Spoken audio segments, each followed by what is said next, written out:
What's up, everybody? Happy Wednesday. We've got a monster NBA slate. It's me with my man Sheets as usual. We actually started recording this, but we're going to re-record it now because we had the news that Giannis and Favors were out basically simultaneously, which pretty much changes everything on the slate. Anyway, so we've got a lot of things to talk about, but that's obviously the most interesting place to start from. Sheets, what are your thoughts? Let's overall looking from an overarching point of view, like what are your thoughts on this slate?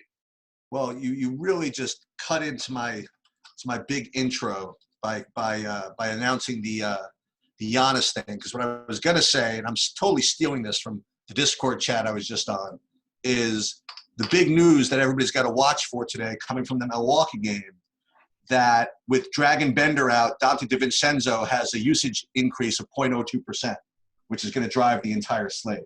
So I didn't get a chance to use that because you already said the most important thing, which is probably a little bit more important. 0.02%, is that a real number? I 0.02%? think that that's the case. I think that's the case. So yeah, so it was a very interesting situation. It also brings up a very similar situation where Bobby won a lot of money. I don't know whether it was last year or the year before. So I'd be very interested to hear his take on how to approach it. And it's a really instructive situation when someone really big is ruled out, because a lot of people, well, we'll get to it, but a lot of people immediately try to calculate how that impacts their team without thinking about how it might impact the other team game also. And we'll see if that's where Bobby's going as we get to that game a little bit later. Yeah, but it is I will say that when things open up on one side, it makes the game so much of a better game stack, especially because you eliminate the blowout, a lot of the blowout potential. You have two of the fastest paced teams in the league, and people always gravitate just towards their side. I think it's time to look, and now I have a heavy interest on the other side of that game as well, and it's a much more interesting game stack, or mini game stack at the least. I don't think I will have a player not from either team on. I don't think I'll have lineups as of right now without at least one player from both New Orleans and one player from Milwaukee, and probably more. But we will get to that game as we go, because there's a lot of other spots to like. It's a giant slate, and ownership is obviously going to be heavy there, but we can find ways around certain aspects. And there's some low-owned guys that I like in that game. Well, and not only that, but I mean, even if you want to play like a bunch of guys in that game, and you're going to probably fill your lineup in, you know what I mean, there's 200 players to choose from throughout the slate. I mean, you're not going to probably be able to get away with just playing that game. So let's see where we can fill in the rest of these lineups. Yeah, we're waiting for minutes projections and things like that to update, because right now it's just not accurate on any of the things I'm looking at on Middleton and Bledsoe's actual minutes. Well, I'll give you something to stew on. Okay, so this is what I do when there's a guy that's either ruled out or some guy really pops hard in projections, where you're trying to think of whether they're fadeable, and the guys you would naturally think of, are Middleton and Bledsoe. And the first thing I do with my different optimizers is I run an optimizer just completely as is and see what the top scores are. And then what I'll do is I'll take the control player out to see how the optimal kind of changes just with that guy out, and see what kind of point impact that has. And the first thing I did was I took both those guys out, Bledsoe and Middleton, and it dropped the anticipated score by about 20 full points, 15 to 20 full points. So the question of whether you could fade both of them is probably it's going to be a difficult one. But maybe you could fade one of them. But we'll talk about that. Keep getting back to it. Let's go on to some of these other games first. Yeah, let's get on to some other ones. Why don't we start it off with your first one, and then give me your take, sort of, and I'll go from there. Okay. So in the Clippers against Toronto. Now again, this should come as no surprise, but just for narrative perspective, Kawhi is going back to Toronto, where he won a championship last year.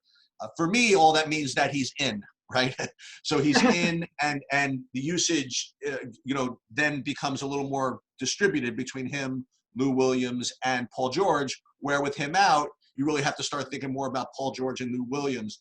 I will say that if you were going to play somebody from the LAC side, I think that Paul George would probably be the way to go, because I think if anybody was going to play people from the Clippers, they'd probably err on the side of Kawhi.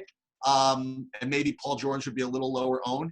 He is showing to be a pretty decent play. Again, I don't know if that's where you want to spend the money on the slate, but I think Paul George is probably going to be my favorite play from there.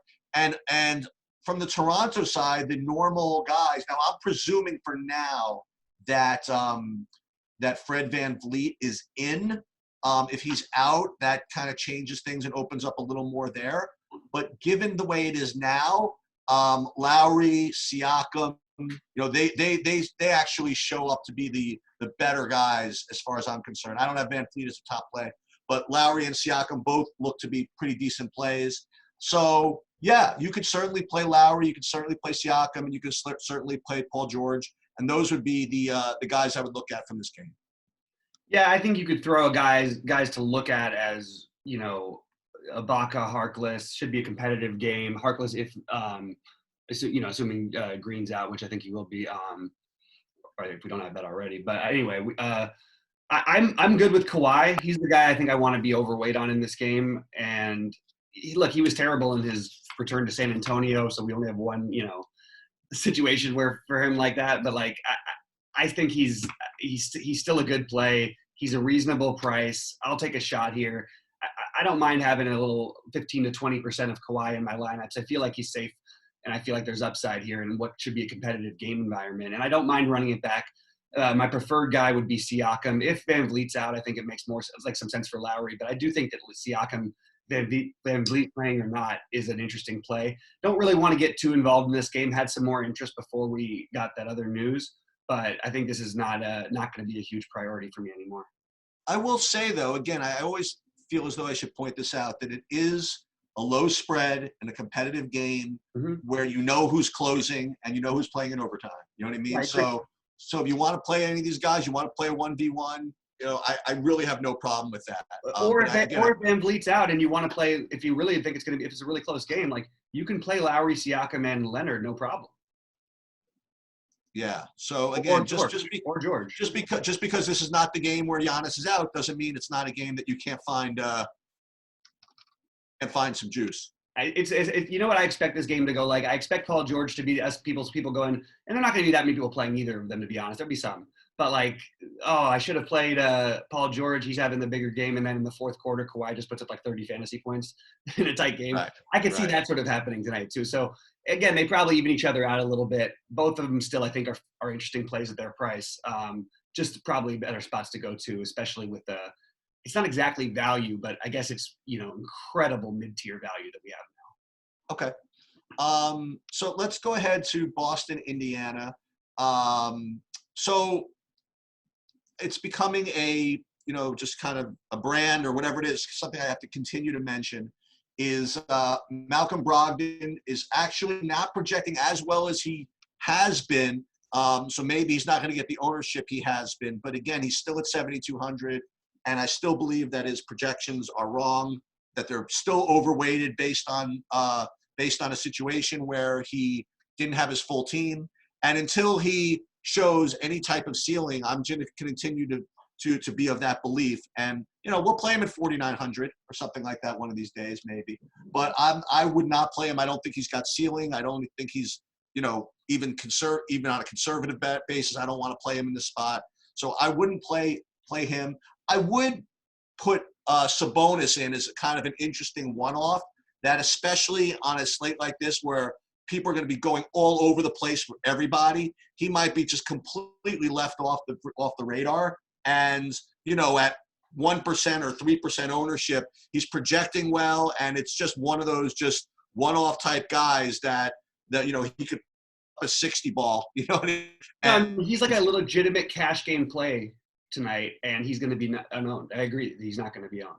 Yeah. On the Boston side, I literally had nobody. So the only interest I had from this game, and it was a pretty decent piece before the Milwaukee news came out, maybe still will, is I'm completely putting Sabonis through my player pool for sure. Yeah, Sabonis is the one for me. I think I'll take a stab or two on Miles Turner. Just because the price is so low, and I feel like I'm chasing a little bit. I'm waiting for that 50-point game, and it could come at any of these times. And even he projects okay for his price. I like Miles Turner as a wild card play in general, but probably not too much on this slate. I mean, we're talking about a guy maybe I'll throw into a couple lineups. That's pretty much it. Okay. Move on to a better game. Okay, so Lakers Orlando. This may not. Wouldn't this be the perfect time for this to happen, right? I'm actually on it a little bit today. So when I was looking at, there were literally two guys three guys. I view LeBron and AD as like one guy. You know what I mean? They both look good, and I just kind of have to pick one. I'll ask you your opinion. But I think that this could be the day that we get Isaac at 0.5% ownership, and we to get there. And my original take was that something like a LeBron Isaac 1v1 was going to be a really, really low owned correlative play with a lot of upside. That, I mean, again, I don't know how much of it I'm going to get with this new construction, but I have no problem taking a shot at that. Yeah, I'm kind of with you, oddly enough. Like, I mean, I just always think it's Isaac's a good play. And the fact that, you're going to get low-owned LeBron and low-owned Davis, not like unowned, but low-owned. And you could just run that right back. And then, honestly, like, I know it's a joke of a revenge narrative thing, but, like, I'll still keep playing any extra thing I can, especially for a guy who doesn't only project well, who actually could have anybody who can get their way into a double-double and is 4K or less is interesting. So I just think you could throw like a Dwight Howard in that mix if you wanted to do that as a little 3-man stack with either LeBron or Davis. Probably LeBron would be the preferred play if you're going to play Howard. But along with Isaac, I think that's kind of an interesting little 3-man. But in general, I don't think you want to make this game a priority or anyone from it too much of one. I think that the guys I'll have the most interest in will be Isaac, Davis, and LeBron, with probably about similar, maybe a little bit of interest in Howard. But it's just again, we're talking about guys who I'm probably playing between 10 and 20%, not going to go too much higher than that. Yeah, that's a decent chunk of Howard, though, if you want 20% Howard. I'm not going for 20% of Howard. I'm talking more. That's more of a LeBron. Between LeBron and Davis, I'll probably have 25%. And even that, I don't know if I will, because I do like a lot of other spots better. It's just not a good matchup. We're just playing them because they're good players and they're low owned. And it makes more sense now with Giannis out, but I think other people will do that too. And I don't know if you're better off just maybe going up to Harden or just skipping that and going mid-tier across the board. So there was a guy that I was interested in at my first run, which my second run I just kind of lost track of a little bit. So I just figured I would ask you. Do you like Markelle Fultz here or not really? No. Okay. I mean, he's fine. Like, I just don't see. What I would say is, like, he might end up in a lineup of mine or two, but, like, he's not a guy who I want to go out of my way to get on this slate. It's just none of this is like a really great spot for anybody. I think we just don't need to go nuts with it. So I would just stick to the big guys, and then, yeah, maybe Fultz could put up 35 or 40, but, like, what is, like, that's asking for a lot, and it's a bad matchup, and he hasn't been doing it. Like, what are we really going for, in my opinion? Huh. Okay, moving on to Houston, Cleveland. So at the beginning of the day, my opinion at least, was that the real huge chalk play of the day was going to be Kevin Love, right? I don't know what he was originally projected for as far as ownership goes, but from a projection standpoint, I mean, I was just presuming that he was going to completely pop at this price. Now, it turns out they're projecting him for 20. I mean, what I'm looking at is projecting for 28 minutes and making him kind of an okay value. I mean, if he's healthy, I just think there's all kinds of upside from that, minutes-wise and, usage-wise and everything-wise. I think that he could be one of those guys who could benefit from this Giannis news, and that a guy who's going to be, like, really, really highly owned, maybe he's not quite as highly owned as he would have been otherwise, especially considering he's the same price. I'm just guessing as, like, Middleton and Bledsoe kind of in the same range. So maybe he drops as far as ownership goes a little bit. So I would characterize him as someone I would really love to get exposure to if he's not popular. And even if he's a little bit popular, he would be the first guy from this game that I would look at. I actually have two other guys from Cleveland I wanted to ask you about. Again, if you wanted to play this, because again, my original thought was that this would be an interesting game to kind of play around with. I mean, God forbid Cleveland keeps it close. Was Osman and Colin Sexton, and I'll ask your opinion on those. They'll both be low owned incredibly low owned now. And on the other side, I mean, Harden, Westbrook, Capella, nothing fancy. And I figured I would ask you. And what do you think of all those? Well, I think this is, you play if this game stays close, which we've seen Houston continually, time and again, play down to competition, both on the road and at home. They will beat teams, but they play, and they're going to force this game to be faster than Cleveland's used to playing. So I really like this as a potential stack spot. So obviously Love is the preferred guy at his price, but I actually think that you can say that Tristan Thompson is completely in play here as well. I expect to be over the field on him. I expect to be over the field on Colin Sexton. I have interest in him. I expect to be, potentially as high as 20% on Osman, just because 3,300 at these minutes. Take Osman versus who's going to be the chalk like Ilyasova. Like Osman actually is going to play more minutes more often. Like we have the thing about Milwaukee is the usage. Well, it's going to be so much up for grabs now. It's not like the minutes are up for grabs so much because they have a very deep team in Milwaukee. Actually, they're going to play 11 guys tonight. It's not like they're going to play 9. So anyway, that's just my take, and I think it makes guys like Osman with a higher ceiling upside and a great game environment like for him. Also, Larry Nance Jr., if you're not going to play Kevin Love, I think you got to take shots with him. This is an environment he should thrive in. I want to be overweight on these spots in this game. The weird part is I found in a lot of my builds, I even had 1 or 2 players from Cleveland in a lot of things without anybody from Houston. I now think that the Houston players are better because I was going to play a lot more Giannis than I was going to play probably 40%, 35% Giannis. Now I'm going to Westbrook and Harden for some of that. I think that I'm probably splitting the ownership between them. Harden's really high price may keep some people off of him. And Westbrook, people are going to, think it's like chasing or whatever. Like the guy's he's starting to do it again all the time. I don't love him at this price, but I think that this is a great matchup. So you want to get a stack in with some of these guys. I like all of it. I don't mind if you want to put Capella in there as well. Initially, I was going to look at Gary Clark as sort of an off-the-board play because of the injuries in Houston. I don't know that you need to go there anymore because I think you could just pivot enough with a guy like Osman, who might have at least been in double-digit ownership before this other news. Anyway, so I like this game. I think it's a stack, not a stack or fade because you can still get away with playing guys like Osman, but I do think mostly you want to look at running something back if you're playing anybody from Houston. And if you're playing guys from Cleveland, I don't think you necessarily need to.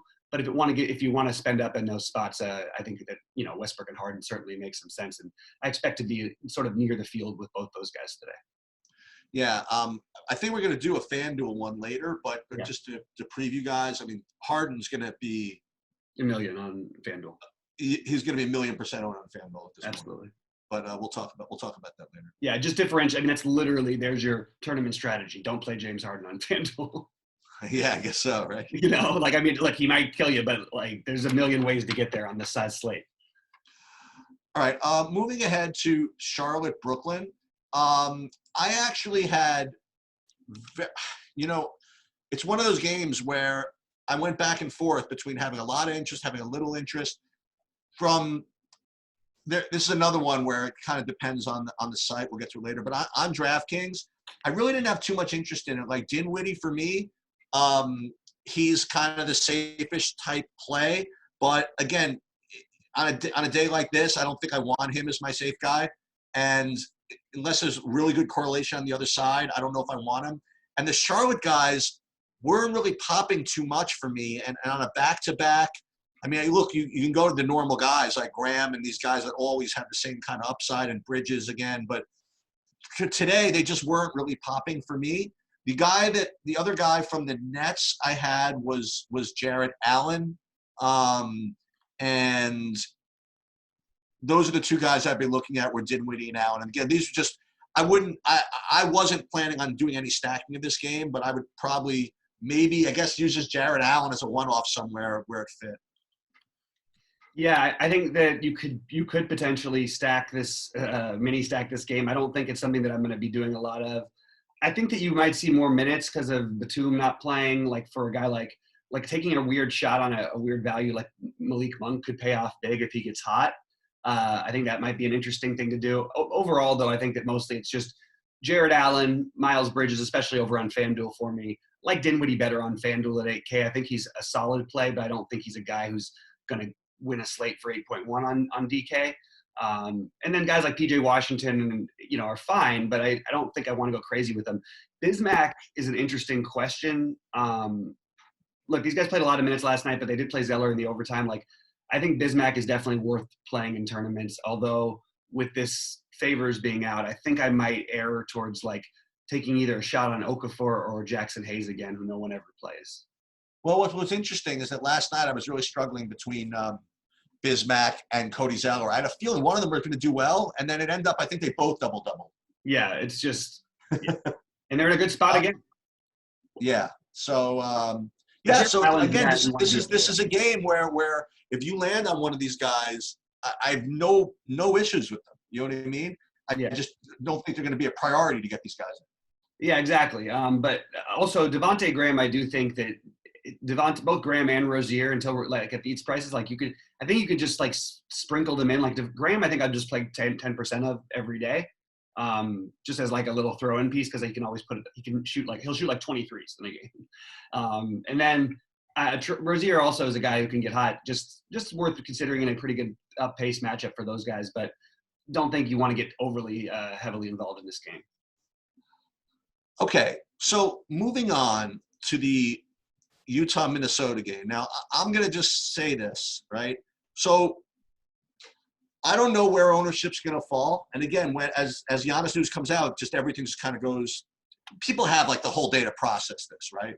Mm-hmm. But I will say this, that at least from a projection perspective, these Utah guys are popping. Okay, they are looking really, really good. And in addition to that, the other side, Cat looks really good also, and Wiggins actually doesn't look bad either.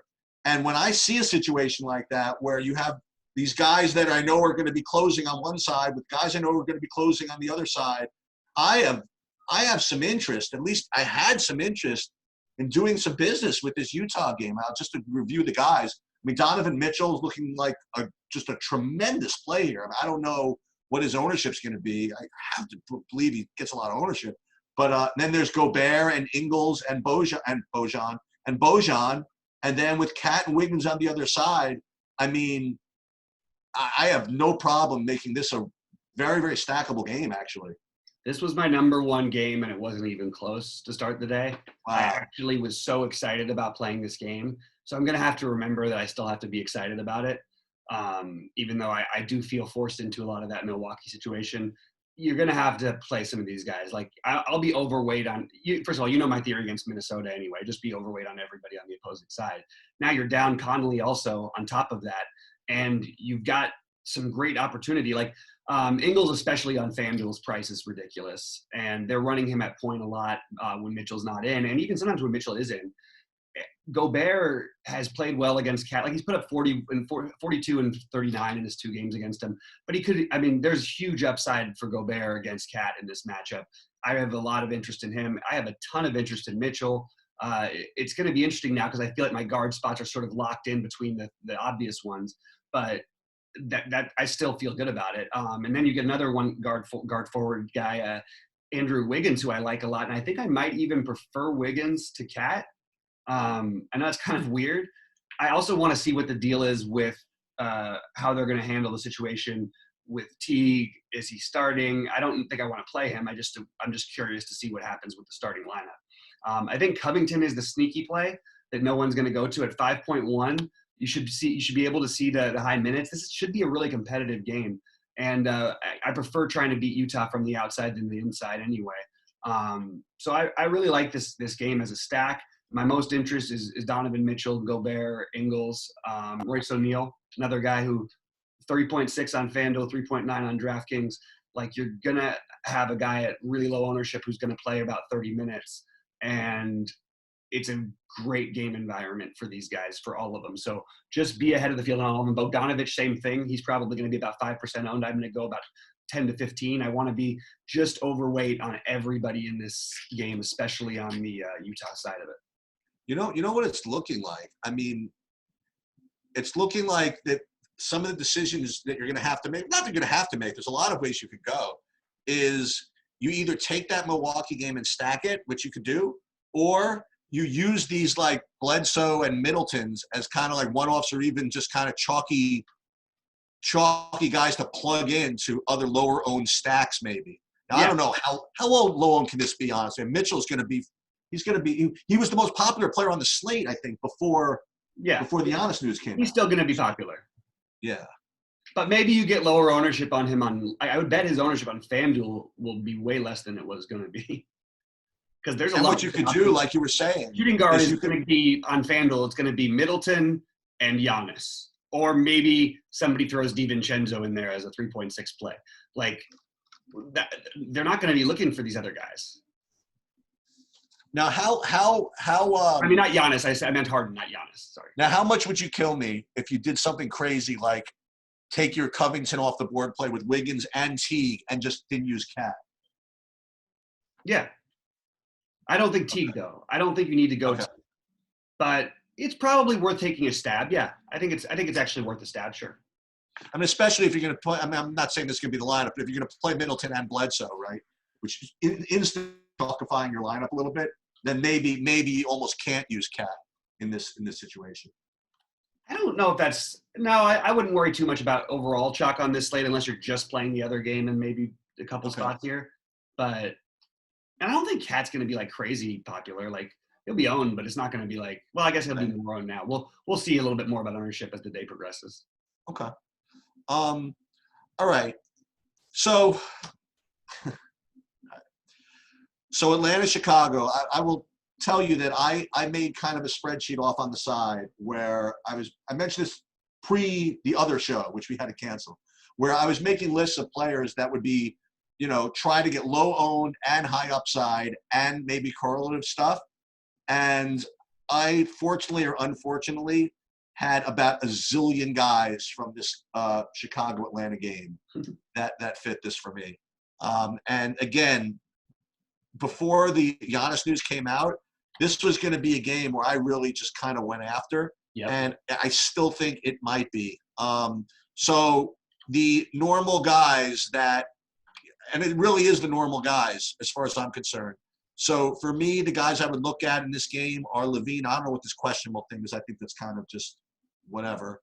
The other guy I like most is Wendell Carter Jr. And then if you want, again, it depends on which way you want to go. Like if you want upside, right, I think Kobe White is somebody you could consider. Then you could play Markkanen. I really think this is a very, very stackable game. Now the problem is, I don't know what the problem is, but on the other side you have Atlanta who just played an overtime game last night, right? But I think one bit of news that could end up being overlooked if it even happens is I think there's a real shot that Herder gets ruled out for this game, coming off of a back-to-back, which opens up like all kinds of shots and for these other guys. But I would take a shot right back with Parker. I would take a shot right back with Trae Young. I would take a shot right back with – I don't know if I would go with DeAndre Hunter coming off of that big game, but I would take a shot with him either also. And I think this can end up being a game which was originally going to be low-owned, now might end up being no-owned, where I think you could get a lot of juice out of it. Yeah, I see the points for all this. I actually think DeAndre Hunter, I always play DeAndre Hunter a bunch. He's just, for his price and minutes, I always feel like there's upside, and there obviously, as he showed it last night. We can call it a ceiling game all we want. The fact is he's had 3 really good games like that for us in his last 10, and he's also only disappointed 3 times out of the last 10 as well. He's 4.3 in a good matchup, even off the back-to-back. Like him, like the thing that's interesting that worries me about Jabari is his minutes, because he ended up with 30 last night, but he didn't play a lot of important minutes. And I don't understand why they're doing that with him. I wish he was getting more in the 32 or 36 range instead of what probably would have been 26 or 28 last night. And it bothers me, but I still think at 6.1, it's hard not to have interest here. Remember, he absolutely destroyed here, and that was when John Collins was on this team earlier this year in Chicago, put up an absolute monster game. And I think might go back after him again. And also, by the way, Jabari also, let me just make sure that was right against Chicago, because I know he did it against my No, he didn't have the Milwaukee. monster game in Chicago. He saw a game in Chicago. He had the monster game at Milwaukee, his other old place. So maybe take a shot at him and hope for a little narrative to work that way, the way that it did for me that night, because it won me 100,000. So I don't mind taking a shot on Jabari again in this spot. And I think that's where most of my interest lies on. And look, I don't mind a Trae Young with Levine on the other side or something like that, or Carter. But I'm not as interested in this game like you as I was when the day started. However, I don't mind a little 4-man stack or a 3-man stack. Guys like Dunn make sense. They're logical plays. Kobe White, I like the upside also. Pretty much agree with everything you said on this game. Probably going to try and be ahead of the field on it, but it's not like going to be a staple for me like it was going to be at the beginning of the day. Yep, that makes sense. All right, Yeah. The next game, Memphis-Phoenix. So again, it's so funny. Like when I first looked at this game last night, I'm like, boy, this is going to be a game I have a lot of interest in. And then as I went to sleep and I woke up and I saw what was going on, it turned out to be not as good of a game as I thought. Now, my problem was that, okay, so the three guys, it's so funny that these are the three main guys on Phoenix I think about now. So the three main guys on Phoenix all project pretty well, Oubre, Booker, and Rubio, right? And normally I would say, okay, let me see again if I can run them back. And I was thinking, no, because none of the Memphis guys project all that great. So I had to think kind of out of the box. Say, okay, so what do I think about as far as their upside above their projections? Like, what kind of correlation can I get? Like, what did I see that maybe give these guys upside? And I really thought about John Morant. I mean, I really did. I saw him in his last game. I don't want to be too overly recency biased, but he did look like he was trying to take over a little bit. So he would be the guy that I would try to run back. If I even needed to run anybody back. But I just don't think that he projects well enough that I'm willing to make that next leap to make him kind of a staple or to make him someone I would have to run back. So what I'll end up doing is one of two things. I might play from the Memphis side if I was going to do like any mini stacks, maybe Joval or somebody like that, because, because I think he has upside here. But I'll probably end up maybe playing one of these three Phoenix guys, Oubre, Booker, or Rubio, probably either Oubre or Booker. And I'll end up just doing Booker. But I definitely have interest in all three of them, but not as much as I usually do. Yeah, for me, this is it's a good game environment for Phoenix. Not a terrible spot for Memphis, the way Phoenix has been defending as of late. I don't mind Joval, and I don't mind Booker, Oubre, or Rubio. But again, not going to make any of these guys a priority. We're looking at guys who will probably have in the 10% range just because I like other spots in the slate better. Well, what I was going to ask you about is a guy that you had identified earlier in the year and how he's coming back, I guess, from an injury or a little bit. What do you think of Aaron Baines? I guess in general, and maybe I think it's a tough game, tough matchup for him, I guess. But I just he's going to be cheap, and I just figured I made a note to ask you about what you thought of him. I think it's interesting. I think it's probably the wrong slate for me to take a shot. I don't even know about the minutes anymore, so I wouldn't do it in this slate. But I going forward as he gets cheaper, he's going to put up some big games in there. So I just probably wouldn't do it on this slate. Also, the same thing with Cameron Johnson, like a guy who can always shoot his way into 30 minutes. But I don't think that I'm going to probably end up prioritizing on the slate. There's one bit of it's a little bit of narrative street here, if I'm not mistaken. Is it not Melton going back to Phoenix, maybe? I mean, play a third string point guard? I don't know. 44. Just throwing it out there. All right. Okay. So, by the way, once later when we hear John Morant or something gets ruled out, that's going to seem like a genius play call. I guess so. All right. So New Orleans and Milwaukee. Let's just get to it. Giannis has been ruled out, and projections have all updated. Ownership, I presume, is updating, whatever. And let me just kind of go through what I see. Is Bledsoe and Middleton are both just jumping off the page.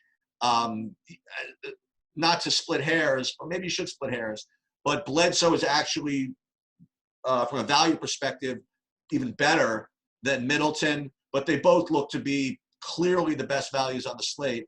The other guys, I think this has got to have to be worked out and thought about once we figure out who's starting and what's going on. But for now, the guys that look like they're in play are Brook Lopez, Pat Connaughton, Ersan Ilyasova, and to some degree, George Hill, and then you're going down to Dante DiVincenzo. I would have thought that DiVincenzo would pop a little more, but he's not right now. It's just they have so many bodies. That's what I was trying to say. It's interesting. Yeah, and on the New Orleans side, it really hasn't affected too much. The same guys are actually showing to be similar. Ingram looks really, really good. Drew Holiday looks good. I'll say Ingram looks to be a little bit better.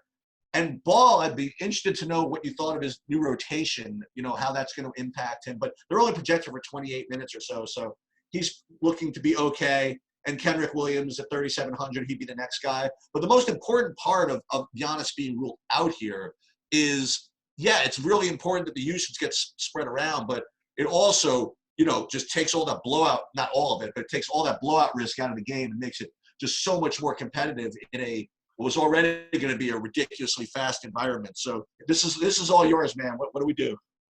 Everything. This is everything. And it's a full game stack for me. Like I think the point spread will update. I don't understand how it's only still a 10-point spread. They only just changed it 3 points so far. I mean, I understand New Orleans is bad at, like, they're getting back to healthy, and they have some talent. Like, I don't know. I think this is a spot where at these prices for Ingram and Holiday, just starting with the New Orleans side, like, play those Milwaukee guys and then just run it back with one of these guys. I don't think they're going to be that popular. Play Lonzo. Play two of those three. Play Redick. This is a great shooting environment for him. We also don't have Derek Favors. Kenrich Williams is going to get plenty of minutes tonight. I know he hurt people the other night, but this is a spot at 3,700 where he could absolutely smash just based on environment and rebounding even. Jackson Hayes, no one's going to play him. No one ever does play him. Play one of him or Okafor in some lineups. Be overweight on everyone on the New Orleans side. That's what I would recommend. I would hope this game stays close. If it doesn't, I probably lose money tonight. And even if it does, though, even if it doesn't, you still have routes to getting there with a lot of these guys because the prices are just way too cheap for the two fastest paced teams in the NBA playing each other. Like, this is a really, really good spot. And while Giannis might slow that down a little bit, it's still going to be two lightning fast teams. It also makes the defense a lot worse on the Milwaukee side. So everybody's on New Orleans is in play. Priorities are Holiday, Ingram, followed by Lonzo and Redick, in my opinion. But I want to be overweight on them all. I think you also play a little bit of Josh Hart. Like, you really want to get action in this game, and you want to do some creativity if you're going to be making those 6-7 man stacks, which I think you should have at least some of your multi-entering. And then on the other side, I don't think you need to prioritize hugely between Middleton and Bledsoe. I think my priority would be for Middleton. In this spots in the past, he's usually been the guy they've run more of the offense through. I actually had Middleton as a guy I wanted to be overweight on earlier in the day before I heard about Giannis being out, and actually had him and Giannis in some lineups together in my early builds. So I love Middleton here. It's a great game environment anyway. Forget the fact that even just Giannis is out. Then you had Giannis being out, and Middleton, Bledsoe, and Brook Lopez. Like, Brook Lopez, they should run a little bit of more of the offense through him now. He's 4.9. I think you're going to see enough minutes to where he becomes in play. Like, he's got upside. This team leaves guys open for three. They don't really match up well with him, any of their centers. DiVincenzo, I'm going to take the shots because I think he does get the run. The Ilyasova is another one who is going to be popular, but I mean, it's hard not to like Ilyasova in these spots because they've run a lot through him in the past in these spots. Also, DJ Wilson is another wild card flyer to take a shot on that I think is worth a shot off the bench. And we don't know how many minutes really he'll play, but I think that there's a lot of bodies. So, but I would definitely be willing to take a shot on those guys. Not so crazy about all the other guys, but will probably end up 5 to 10% of Connaughton, Hill, those guys, just because I want exposure to this game in every which way. And I even want some variance in it. You could have reverse blowout stacks. This game is just going to be played really, really fast, even without Giannis. And I think that if you don't get overweight on pretty much all parts of this game, you're going to be playing from behind. As far as Middleton and Bledsoe goes, I think you can play one or the other. But I would prefer to lean playing both and running it back with one guy on most of my lineups tonight. But I think that Middleton would be my slight preference over Bledsoe, to be honest, if I had to pick. And you could even play like a Middleton, DiVincenzo, running it back. There's a lot of ways to go, but mostly you're going to want the Bledsoe Middleton together. And honestly, you could play Lopez with them. You could 7-man stack this game. This is the game. This is where it's at. I'm not totally off the board. But I think the ownership will be low enough on the other side where we can really attack this game. And if it stays close, I think we can really make a fortune. Well, here are a couple of questions I have. Number one, you play 150 lineups. How many of them have both Bledsoe and Middleton? How many of them have at least one of them?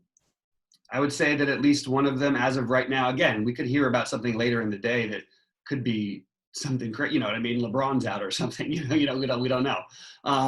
So it might change, but I think for now that it's going to be in relation to the field a little bit. So let's say I think I want to be close to 75% on each of them. Okay. And as far as together, it's sort of going to depend on when I start going through my end builds, but a lot of them will be together.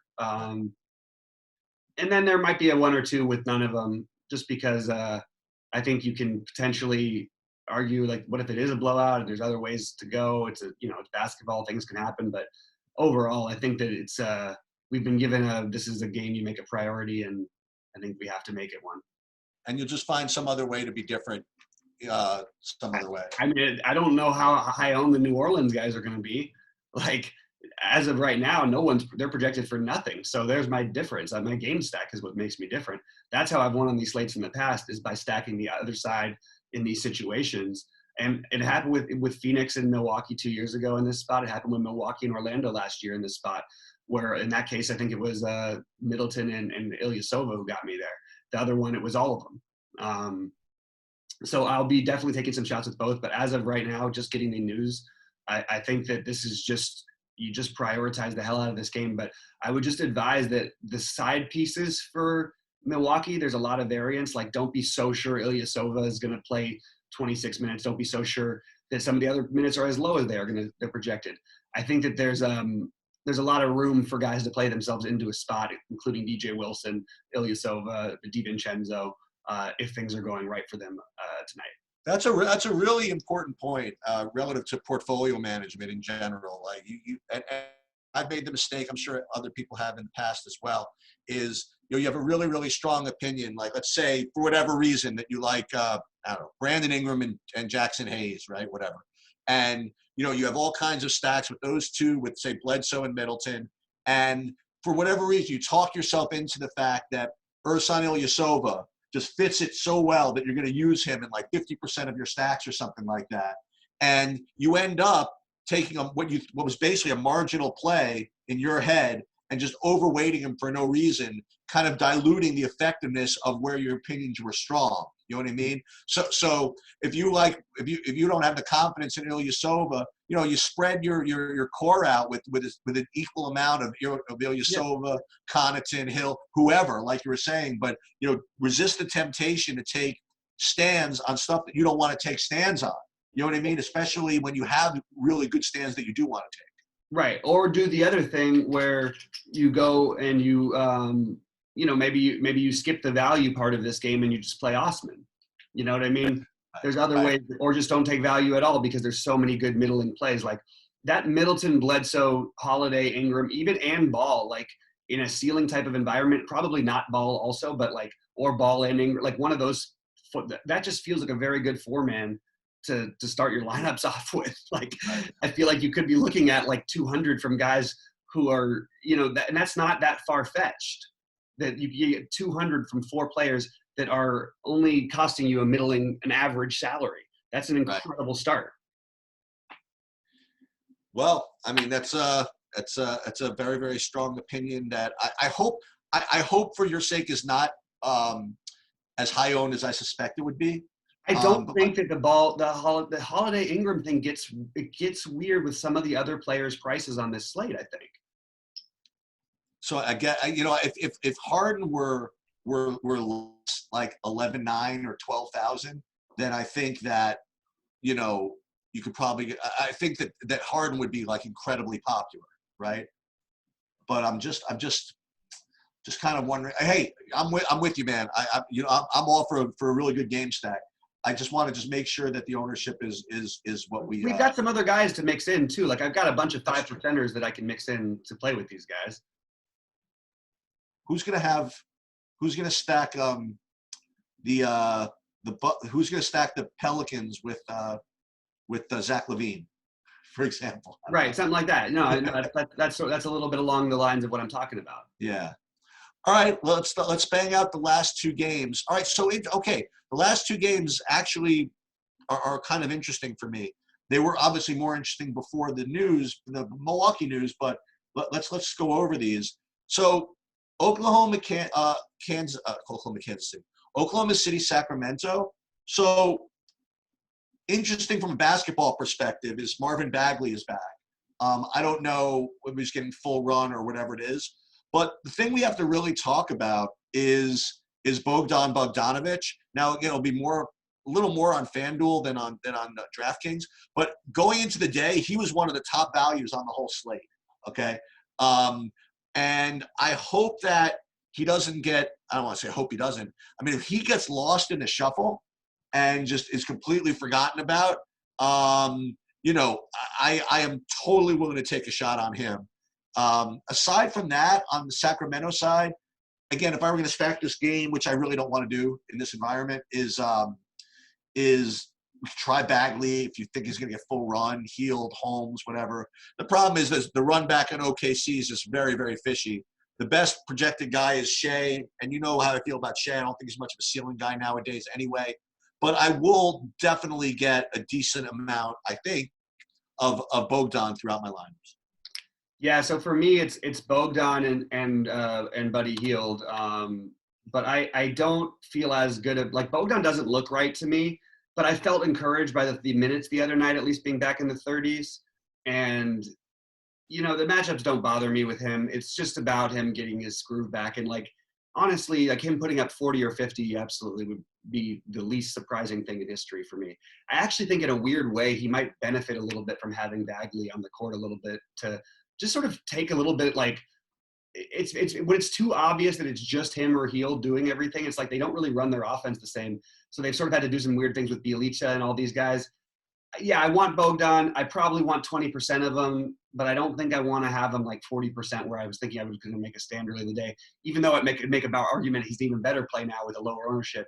It's just I'm looking at my ownerships at 60 and 50% on some guys, and it's hard to jump over and want to play Bogdan when you've got the two plugins for me already. I wonder how deep your player pool is even going to be on this slate. I mean, it was huge. Now it's smaller. It's fascinating. It's great that we're doing this because now I'm just going through and lowering my ownership of everybody. Guys I was going to take shots on, it's just not worth it.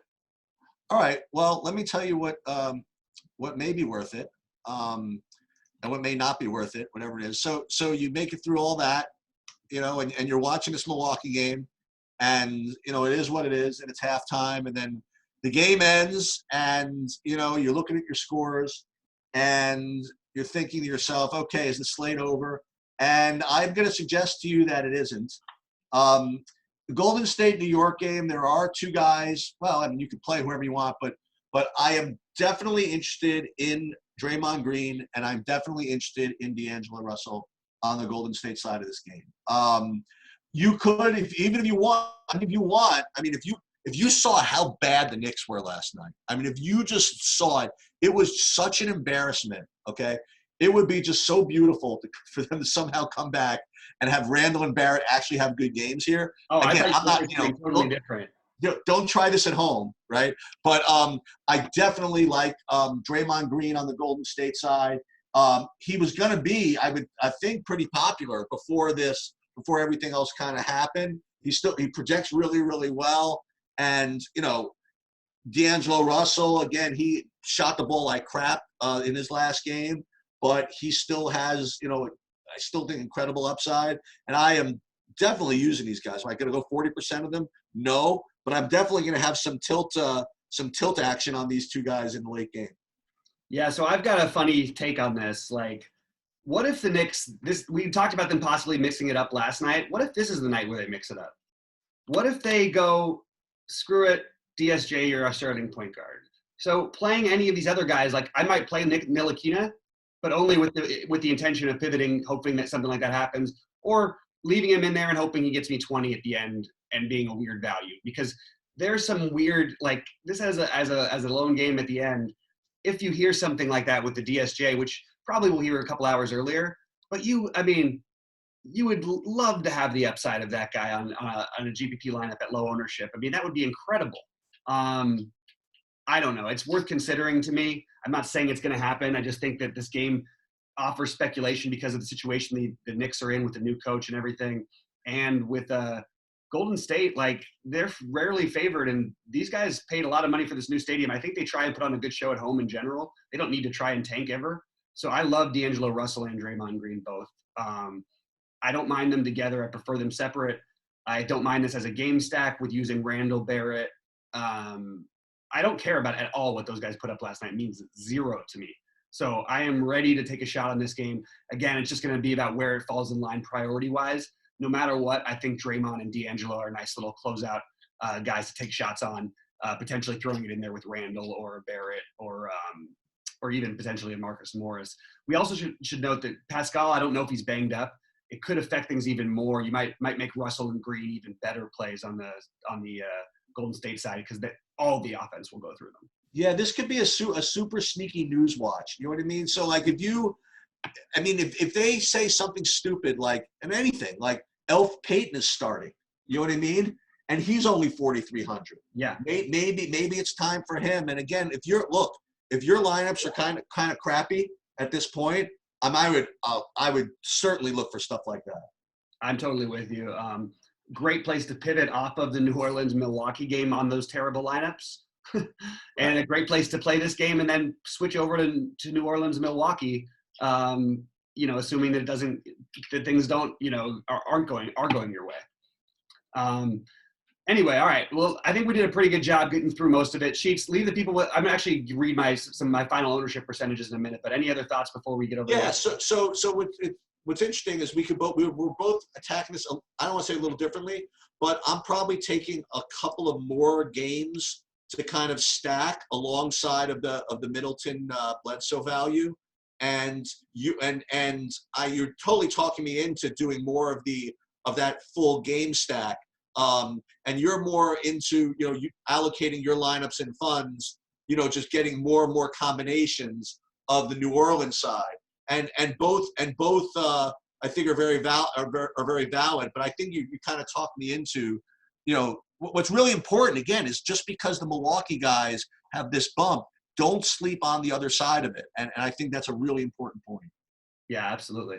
And also, don't forget, they're still missing their guy, too. Kenrich Williams is going to play 30-plus minutes. Guys like that are going to not be popping for value. He makes a perfect fit into that game stack. So just keep that game stack in mind. I think that's really where we're going to have to, even if it's just a mini stack of 2v1, it's going to be hard for me not to have a minimum of 2 to 3 players from that game in every single lineup. So you want to go through your ownerships? That's good. Yeah. So obviously at the top, I've got Middleton and Bledsoe, followed by further down by about half as much. Ingram and Holiday and Donovan Mitchell all in the same tier. But below that, I've got kind of a wide tier. It's a Ersan Ilyasova, Lonzo Ball, D'Angelo Russell, Rudy Gobert, Jabari Parker, Kevin Love tier, followed by the Joe Ingles, Royce O'Neal, DeAndre Hunter, Russell Westbrook, James Harden, Colin Sexton, Jared Allen tier. Okay. And and Draymond Green. Sounds good to me. Oh, and I forgot one more guy. It's Larry Nance Jr. That was my other sleeper. He's another one of those guys in the same range. Even if Love is good to go and everything? It's just at 4.2, he's worth taking a shot on. If he was 6.5 and he was starting for Love, we would be locking him in. He's got upside at 4.2 in a good game environment. So I also think that there's some blowout risk, which he actually might get the benefit of. And I could also see him, being a guy who, if they're struggling or if Love gets banged up or whatever they're doing with Love, which who knows, he could end up just squeaking into more minutes. I'm gonna leave you with this. I don't know if I went over this in this show or the one before. I guess I did. Is that don't be so quick to fade for the sake of fading. Also, these Bledsoe and Middleton values. I mean, this is serious. They're being priced as if Giannis, who is probably one of the highest usage guys in the entire planet, is in. Okay, this usage distribution is real, and these guys are in really, really perfect environments to smash. Now, again, I don't say you put 100% of your lineups and everything, but don't be too contrarian about this. You don't say, well, really popular. Screw Middleton. I hate him. I'm just going to throw him out. These guys are showing to be really, really tough. Yeah, it's a tough fade. I mean, to be honest, I liked them both with Giannis tonight. So it's going to be hard to talk me off of them without them. Anyway, that's where I'm at. I hope it doesn't cost you all the money. I'm going to have a lineup or two without them, but it's mostly going to be those guys for me. Sheets, last thoughts before we're out of here. Zach LaVine. Oh, I like it. Okay, well, I'm gonna leave you with just get overweight on Ingram and Holiday on the other side of that game. So, guys, thanks so much for tuning in. We are going to get out of here, but good luck to everyone tonight, and we will talk to you shortly with the FanDuel Show.